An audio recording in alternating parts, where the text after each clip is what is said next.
Deuxième titre à la une ce matin, c'est ce reportage choc à Lille face à la hausse des agressions dans les transports en commun, plus 65% l'an dernier pour les vols avec violence par exemple. Face à cette hausse, un groupuscule d'extrême droite, Génération Identitaire, a décidé de lancer ses propres patrouilles. L'idée fait froid dans le dos. Lionel Gougelot, vous êtes le correspondant d'Europe 1 à Lille, vous avez pu assister à leur toute première patrouille. Le but de ces gros bras, c'est de se substituer à la police ? Oui, en tout cas, c'est d'occuper le terrain et, comme ils disent, de chasser la racaille des transports publics. Quand je les ai vus débarquer dans le métro vendredi soir, ils étaient une vingtaine vêtus de blousons jaunes.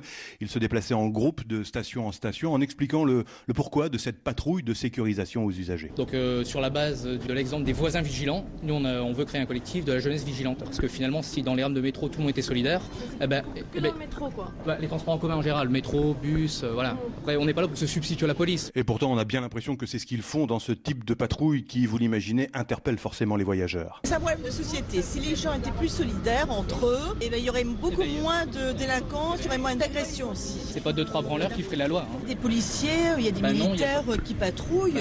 C'est plus le rôle de la police nationale, moi je regrette. Mais d'autres réagissent plus violemment quand ils reconnaissent le groupe d'extrême droite. Je pense que vous faites, c'est honteux. C'est honteux.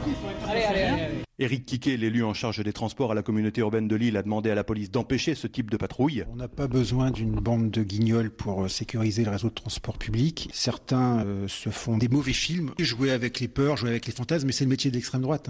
Donc l'insécurité, c'est eux avant tout. L'élu affirme qu'avec 400 agents de prévention et le réseau de vidéosurveillance, les transports lillois sont l'endroit le plus sûr de l'agglomération. Le groupe des identitaires, lui, a déjà prévenu qu'il reviendrait dans le métro. Un reportage de Lionel Gougelot, correspondant d'Europe 1 à Lille.